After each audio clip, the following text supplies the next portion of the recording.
Do you need to do this? Aka saranganu senfɛ l'Amérique Kokan Kow kotigi Antony Blinken ye aka nisɔndiya yira ka kɛɲɛ ni a nana bɛn ni waati kɛrɛnkɛrɛnnen min ye Cote d'Ivoire jamana kan ye. I'm here, as you know, as part of a 4-country tour that took us to Cabo Verde yesterday here in Cote d'Ivoire, and then on to Nigeria and to Angola. And we're here for a very simple reason.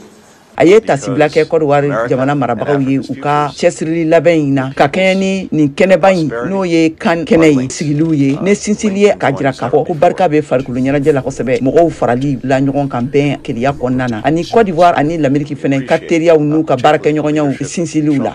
America and Africa's futures, their peoples, their prosperity are linked. Ne nisɔndiyalen de bɛ Coupe d'Afrique des Nations nin kɛnɛ nin kan yan bi. N'i ye a lajɛ baara min kɛra ka nin ntolatanba in bila sen kan dan tɛ o la dɛ. Wa farikoloɲɛnajɛ ka fanga ani a ka barika de bɛ se ka danfara ani dantigɛli minnu bɛ kɛ jamakulubaw ni ɲɔgɔn cɛla la ani jamanaw yɛrɛ sigicogoyaw la ani politiki nasiraw kan de kɔ kari. Kɛrɛnkɛrɛnnenya la ntolantan yɛrɛ anw l'Amérique jamanaden dɔw bolo ntolantan bɛ se ka duniya kuru kara bɛɛ lajɛlen de fara ɲɔgɔn kan ka bɛn kan kelen ma. Blinken ka fɔ la. A ye a fara kan k'a fɔ ko farikoloɲɛnajɛ bɛ se ka tuguli ba de kɛ jamana baw ni ɲɔgɔn cɛla la ko fɛnɛ sira wɛrɛ dɔw ye ka tuguli kɛ l'Amérique ni Farafina ni ɲɔgɔn cɛla la kɛrɛnkɛrɛnnenya la l'Amérique jamana ani Cote d'Ivoire ni ɲɔgɔn cɛ. Tarata don na san'a ka taa Nigeria jamana kan Blinken ye tasibila kɛ Cote d'Ivoire ye u ka dansagow kɛlɛli taabolow kan. Cote d'Ivoire fanga kɛlen bɛ ka min sigi baarakɛɲɔgɔnyaw kɛrɛnkɛrɛnnenw kan u ni faso jamakuluw ni ɲɔgɔn cɛla la. Blinken ye laseli kɛ k'a fɔ ko l'Amérique jamana bɛ na dolari miliyɔn 45 bolomadɛmɛ kɛ Farafina tilebiyan fanfɛ jamanaw ye yaasa ka u kɔkɔrɔma don u ka lakana baaraw la.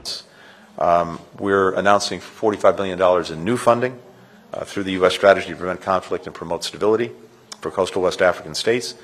With this new investment,